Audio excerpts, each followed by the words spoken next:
Se eu te pedisse para imaginar a morte agora, o que viria à sua mente? Uma foice, um capuz preto? Em A Menina que Roubava Livro, Markus Zusak destrói esse clichê. Aqui, a morte é nossa narradora. Ela está exausta. Ela não tem prazer no que faz. Ela é apenas uma funcionária sobrecarregada pelos eventos da Segunda Guerra Mundial. Ela nos apresenta a história de Liesl Meminger, uma menina que ela, entre aspas, recolheu visualmente 3 vezes antes do fim. E é através desse olhar melancólico e surpreendentemente humano que somos transportados para a Rua Himmel, em Moltke, na Alemanha nazista.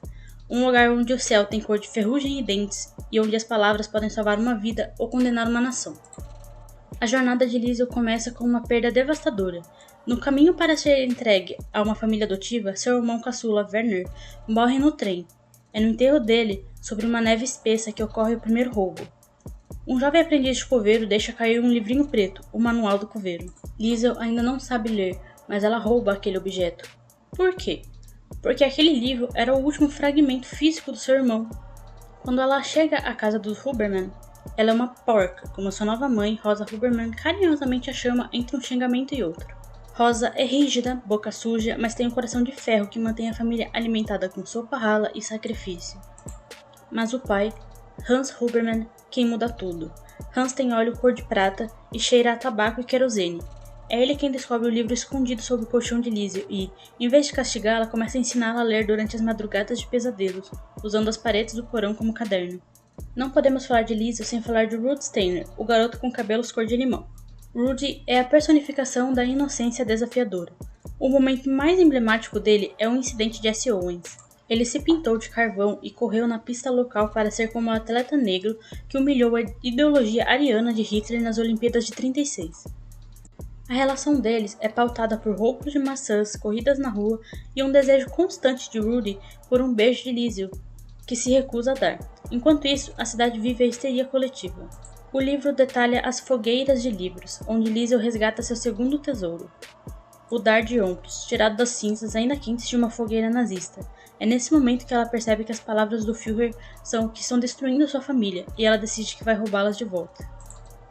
Mas o verdadeiro peso do livro surge quando um homem judeu bate à porta dos Huberman, Max Vandenberg. O pai de Max salvou a vida de Hans na Primeira Guerra, e agora Hans honra essa dívida escondendo o filho dele no porão gelado. A conexão entre Liesl e Max é uma das coisas mais bonitas da literatura. Eles compartilham o isolamento e os pesadelos. Max faz algo genial. Ele pega um exemplar de Minha Luta de Hitler, pinta as páginas de branco para apagar o ódio e escreve por cima histórias para Liesl, como O Vigia de Cabelos.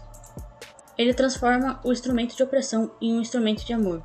Max descreve o céu para ela, já que não pode vê-lo, e Liesl, entre aspas, traz o mundo lá fora para dentro do porão em forma de palavras. Conforme a guerra avança, os bombardeios se tornam reais. A ironia cruel de Zusak é que Liesl sobrevive à destruição da Rua Himmel justamente por causa das palavras. Ela estava no porão revisando o manuscrito de sua própria vida quando as bombas caíram. A descrição da morte chegando à Rua Himmel é de partir o coração. Ela descreve os corpos como almas sentadas. Liesl sai dos escombros e encontra Hans, Rosa e Rudi mortos. A cena em que ela finalmente beija os lábios frios e empoeirados de Rudi é o momento em que a infância dela termina definitivamente.